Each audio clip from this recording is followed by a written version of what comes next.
Olá, queridos, sejam bem-vindos ao canal Atos do Luiz. Eu sou o Luiz e no vídeo de hoje nós vamos olhar as últimas páginas do livro Sem Palavras.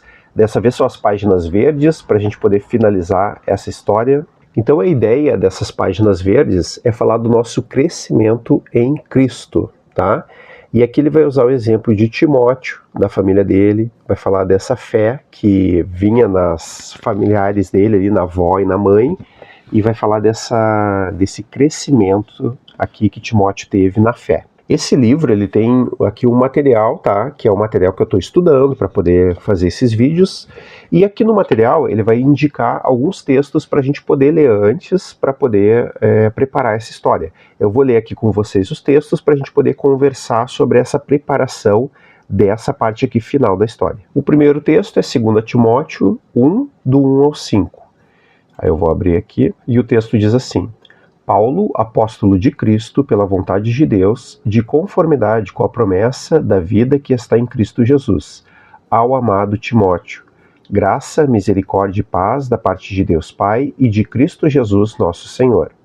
Dou graças a Deus, a quem desde os meus antepassados sirvo com consciência pura, porque sem cessar me lembro de ti nas minhas orações, noite e dia. Lembrando das tuas lágrimas, estou ansioso por ver-te, para que eu transborde de alegria, pela recordação que guardo da tua fé sem fingimento, a mesma que primeiramente habitou em tua avó Lóide e em tua mãe Eunice, e estou certo de que em ti também.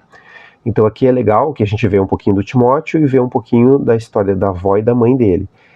Paulo provavelmente conheceu elas antes, e aí fala que elas tinham uma fé sem fingimento. Ele viu essa fé na avó, viu essa fé na mãe, e agora, né, Paulo crê que Timóteo tem essa fé também. Aqui ele fala de algum momento assim que ele lembrou das lágrimas de Timóteo. Então ele recorda com alegria dessas questões aqui na vida desse jovem. As páginas verdes, então, elas vão tratar desse nosso crescimento em Cristo. A gente viu nas outras cores toda a obra de Jesus, toda a obra de Deus, né, a criação de todas as coisas. A gente viu a queda do homem, viu o sacrifício de Jesus, e agora a gente vai ver essa nova vida. Então imagina que nós nos convertemos e agora nós temos uma nova vida em Cristo. A página verde, ela representa como se fosse uma planta. Ela está em crescimento, em desenvolvimento. Então aqui eles usaram, né, o exemplo de Timóteo para mostrar esse crescimento. Ele recebeu a semente que veio da avó, veio da mãe, e agora ele vai se desenvolver. Aqui outro texto que é indicado no material é 2 Timóteo 3, do 14 ao 17, que diz assim: Tu, porém, permanece naquilo que aprendeste, e de que foste inteirado, sabendo de quem o aprendeste, e que desde a infância sabes as sagradas letras, que podem tornar-te sábio para a salvação, pela fé em Cristo Jesus.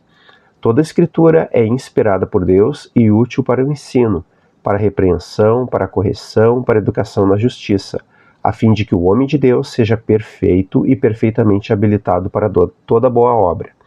Então aqui Paulo fala para que o Timóteo permaneça naquilo que ele aprendeu desde a infância.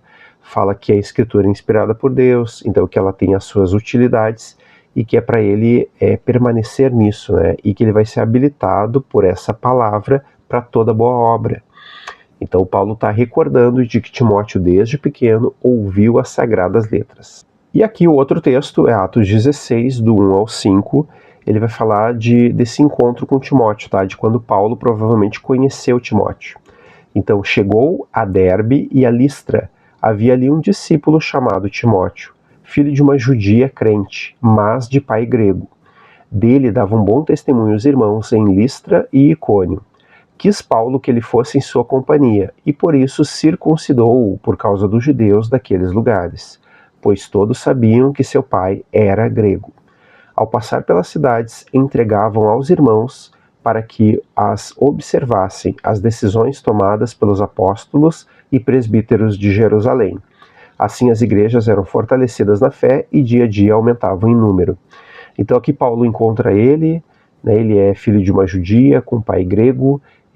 O Paulo acha melhor circuncidar ele porque tinha muitos judeus por ali, por essas regiões, mas esse menino ele vai agora acompanhar Paulo de forma missionária, ele vai iniciar seu ministério, tá? Aqui já chama ele de discípulo, então já diz que ele era um homem crente, mas que agora ele vai andar com Paulo e com certeza vai ter um acréscimo aí no seu ministério. E aqui nesse material, o versículo para decorar é 2 Pedro 3,18, que diz assim: Antes crescei na graça e no conhecimento de nosso Senhor e Salvador Jesus Cristo. A Ele seja glória, tanto agora como no dia eterno. Então, enfatizo aqui, crescei na graça e no conhecimento do Senhor Jesus Cristo. Lembra que eu falei que o verde era esse crescimento, era essa planta. Então, a gente que conhece o Senhor precisa agora crescer na graça e no conhecimento do Senhor e Salvador Jesus Cristo. Então, quando eu vou iniciar contando a história desse livro, eu posso começar dizendo que mostrar para as crianças a cor verde, perguntar o que ela representa, o que ela significa, ou o que eles lembram quando vem essa cor. Eles podem falar das árvores, podem falar da grama, e eu vou sempre enfatizar o crescimento dessas coisas. Qualquer planta ela vai crescer, qualquer árvore, né, vai florescer, então eu vou falar sempre desse desenvolvimento. As páginas verdes nos levam para isso. Bom, então, né, no início aqui do livro eu posso mostrar que tinha a avó do Timóteo, tinha a mãe dele, que desde pequeno está sendo instruído aqui na palavra, e com o tempo esse Timóteo ele vai crescer e um dia vai aparecer aqui na cidade onde eles moram, Paulo vai aparecer aqui. E aí Paulo vai instruir a Timóteo, né, ele vai ver certamente ali milagres realizados por Paulo, por aqueles homens ali que seguiam a Jesus, e Paulo vai chamar Timóteo para ir com ele. Então imagina o coração da mãe dele, sabendo que agora o filho vai servir ao Salvador amado. Então a gente vai falando disso, vai falando que Timóteo recebeu a palavra pequeno, e que agora ele é chamado pelo Senhor, através da vida de Paulo, para poder servir às igrejas, servir aos irmãos que habitavam naquela região. Bom, e a última página vai mostrar isso aqui, ó. São várias figuras, e nessas figuras aqui representam os ensinamentos que Paulo transmitiu a Timóteo através das suas epístolas. Na Bíblia nós temos 2 cartas que foram escritas para Timóteo, e Paulo vai abordar diversos temas aqui. Eu vou falar um pouquinho de cada um, que você pode daí explorar na sua aula com as crianças. O primeiro ensino de Paulo para Timóteo é de que ele deve estudar a palavra. Então aqui nós temos um versículo, 2 Timóteo 2,15, que diz assim: Procura apresentar-te a Deus aprovado como obreiro que não tem de que se envergonhar, que maneja bem a palavra da verdade. Então, um dos ensinos de Paulo é que Timóteo deveria conhecer bem a palavra, ele deveria estudar ela bem. O segundo ensino de Paulo a Timóteo é que nós devemos permanecer nas coisas que aprendemos. E aqui diz assim, 2 Timóteo 1,9, que aqui está falando que ele nos salvou e nos chamou com santa vocação, não segundo as nossas obras, mas conforme a sua própria determinação e graça que nos foi dada em Cristo Jesus, antes dos tempos eternos. Então aqui o Senhor já nos chama antes, e aí, né, mostrando aqui a cruz, de que nós não podemos esquecer da obra de Jesus por nós, de que ele morreu pelos nossos pecados, de que ele ressuscitou, de que ele fez tudo isso para nos livrar da escravidão do pecado. Então nós precisamos permanecer naquilo que aprendemos do Senhor. O terceiro ensino, aqui tem a figura do próprio Timóteo. Paulo fala para ele assim, que ele não pode menosprezar a idade dele. E em 1 Timóteo 4, versículo 12 diz: Ninguém despreze a tua mocidade, pelo contrário, torna-te padrão dos fiéis na palavra, no procedimento, no amor, na fé, na pureza. Então ele tem todos esses pontos para se tornar um padrão, e a mocidade dele não deve ser um empecilho, ela não deve ser desprezada pelos outros, mas ele deve se tornar padrão mesmo sendo bem jovem. Um outro ponto aqui é que nós devemos ser bons soldados, tá? Tem a figura de um soldado ali, ó, e aqui diz assim, participa dos meus sofrimentos como bom soldado de Cristo Jesus. Nenhum soldado em serviço se envolve em negócios desta vida, porque o seu objetivo é satisfazer aquele que o arregimentou. Então nós somos soldados do Senhor e a gente precisa cumprir os propósitos dele e não me envolver com negócios aqui dessa vida, tá? Então, né, essa figura do soldado aqui pra gente. Aqui com esse símbolo de dinheiro, Paulo está falando que a gente não deve confiar nas riquezas.